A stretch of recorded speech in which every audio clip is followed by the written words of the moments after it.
tugas dari salah satu mata kuliah saya, yaitu mata kuliah psikologi komunikasi.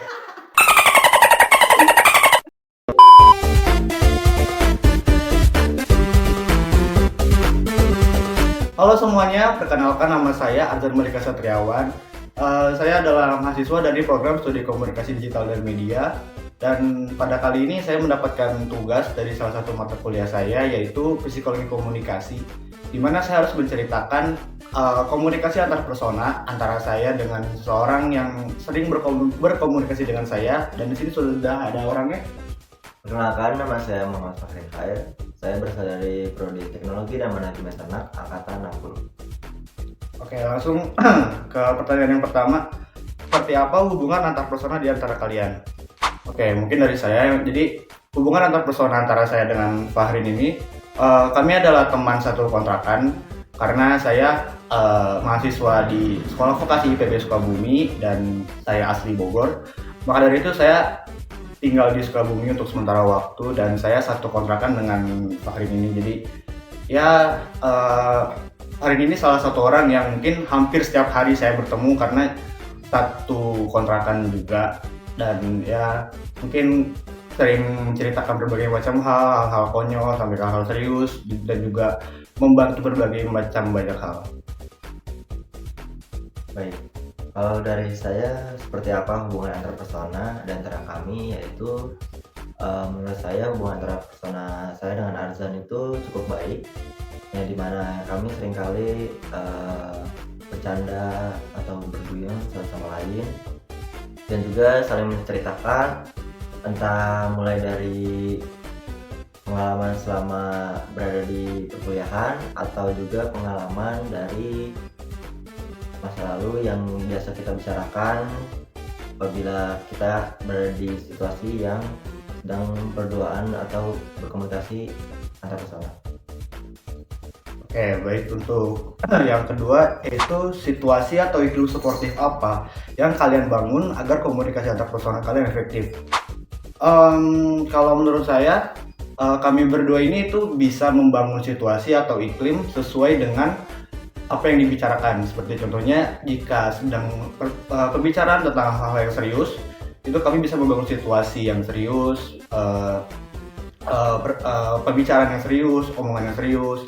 Lalu seperti untuk pembicaraan yang hal konyol seperti bercanda atau cerita keseharian yang lucu, itu juga kami bisa membangun situasi iklim yang cukup menyenangkan, sehingga dengan kami bisa membangun situasi atau iklim tergantung apa yang dibicarakan, itu yang bisa membuat komunikasi antar persona kami itu lumayan efektif. Kalau dari pandangan saya, situasi atau iklim yang suportif itu ketika dimana kami memiliki sebuah cerita yang baru atau dimana kami sedang melakukan istirahat pertama di dalam kontrakan dan Arzan atau dari saya memiliki sebuah cerita atau ingin memberitahu sesuatu, maka dari itu pada situasi tersebut itu merupakan situasi yang suportif untuk hubungan atau komunikasi antar persona lebih efektif. Oke, selanjutnya, daya tarik atau sifat masing-masing apa yang disukai yang membuat kalian memiliki hubungan antar persona yang baik sampai sekarang?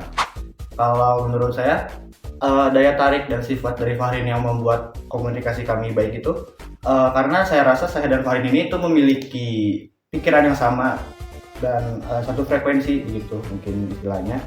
Jadi terkadang jika saya sedang menceritakan tentang sesuatu, Fahrin ini dia cukup cepat dalam mengolah apa yang saya katakan, cukup cepat mengerti apa yang saya katakan, dan dia juga bisa merespon dengan baik apa yang saya bicarakan kepada dia. Lalu yang menariknya, terkadang jika saya sedang menceritakan suatu hal, respon dari Fahrin ini tuh bisa membuat saya seperti memiliki pandangan atau memiliki pengetahuan baru, seperti respon dari dia itu berbeda jauh dengan apa yang saya pikirkan, sehingga itu yang bisa membuat saya memiliki pandangan baru atau pengetahuan baru akan suatu hal. Apabila dari pandangan saya, yaitu sifat Arzan yang dimana dia senang dengan apabila saya bercerita tentang suatu hal atau meminta pendapat dari Arzan.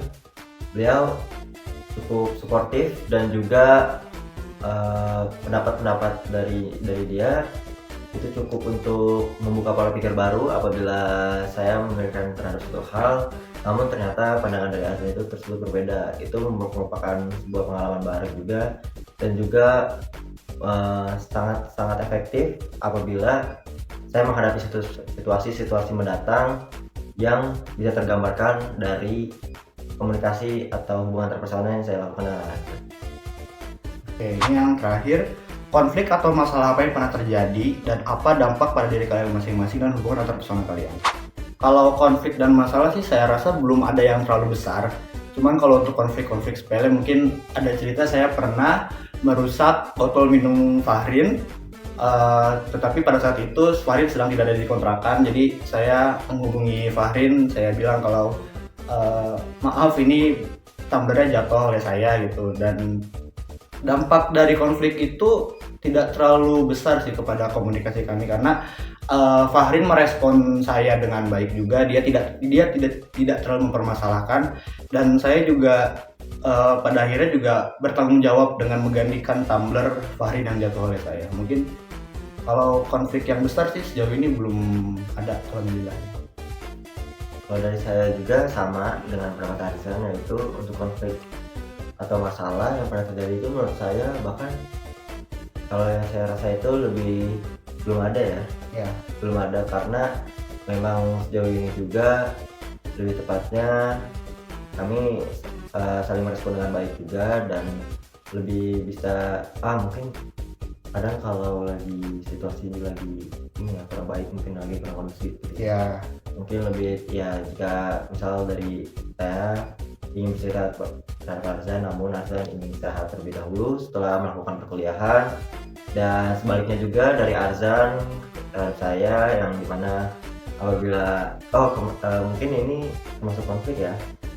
Saya sering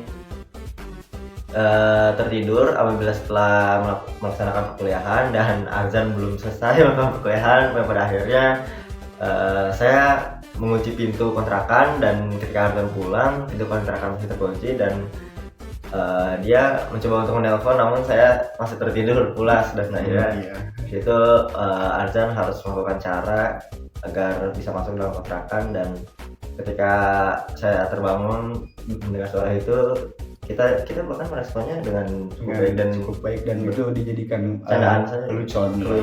Iya, seperti itu.